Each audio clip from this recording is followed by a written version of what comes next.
Hey YouTube, I had literally just got done recording one video and I'm going right into the next one. This one will be uploaded after.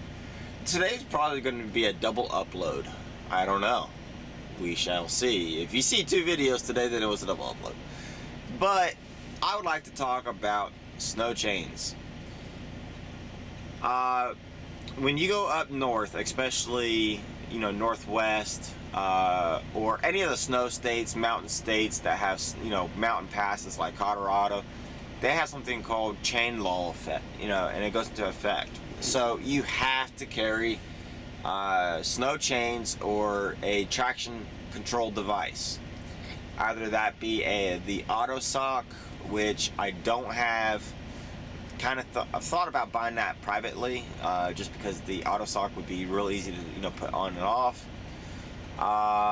Or you can have a auto chain, which is like a spinny thing. Excellent term. That is underneath the truck, and it like just spins out, and it basically just shucks chain underneath your tire. It's a contraction control device. So in those states, you have to have one of something. And, some states it has to be on the tractor only. Some states says tractor and trailer. Some states all tires, this, that, and then. Long story. Now, when it comes to chaining tires, personally, I feel if the road conditions are that bad that I have to chain up, I'll wait until the road conditions are better to where I don't have to chain or plan ahead so that I could go a different route or go through a different pass that might not, need chains. That's the way I feel now. Maybe that's because I don't have a whole lot of experience, and I'm not afraid to say that. But even still then, I've talked to a lot of truckers that, have 5-10 years of experience or longer, and they're like, you know what? It's just not worth driving in that kind of weather, even though they will throw chains. They rather not. They rather just stay parked. You really got to be careful with, you really have to be careful with your CDL. You don't want to get into an accident. We see pile-ups from snow, weather events, and even though it's not technically your fault, that you came over a hill and there was a huge pile up and you were not able to come to a stop, because you have a commercial driver's license, they say, hey, look, you should know better. You're a professional driver. You get points on your license for that, even if it was considered a disaster. It was a disaster because of the road conditions, and if you were driving too fast to be able to come to a stop on that road condition, then you're driving unsafe.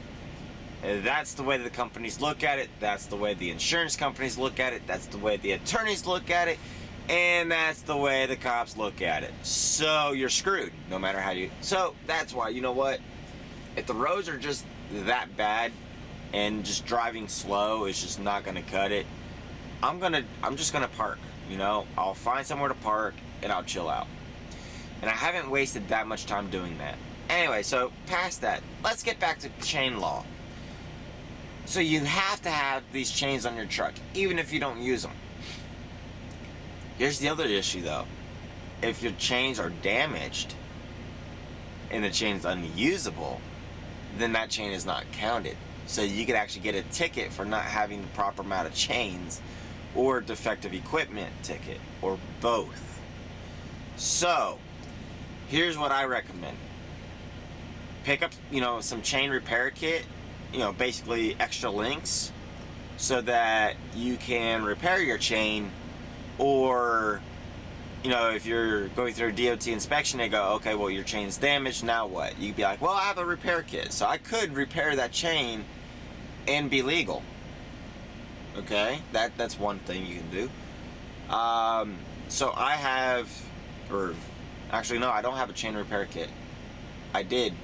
That was in the first truck that I had. I actually need to get that. So next time I go into the terminal, I'll ask for one. But what I did, and it's on this truck, I actually carry an extra set of chains. Not a full set. I carry one extra chain. So that way, if one chain is damaged, I have a backup chain. I can be like, you know what? Look, I have an extra whole chain. So I'm good. And overexposed again. That looks kind of creepy. Anyway,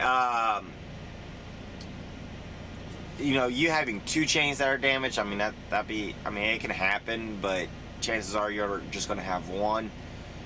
Just make sure, you know, when you get out, when you first hang your chains on your box, you know, outside, you verify that they're not dragging on the ground, okay? Don't put them in a bucket of water and allow them to get all rusted out, or bent, damaged like that. But yeah, so if you're a company guy, ask for an extra set of chains, throw it on your rack with everything else, grab a repair kit for your chains, so that way, you know, if DOT makes you drag out all your chains and then inspect it, if you have a broken link, you got a repair kit for it. If the chain is just completely unusable, you have a backup chain for it. So you'll always stay, you know, legal per the chain law. So yeah, that's pretty much it for this video. I think it's a lot longer than what it really needs to be, but I want to make sure I went into great detail because I have a lot of people that have been watching my videos that are thinking about getting their license, or thinking about going to school, or in school, or just overall enjoy all the extra information about trucking.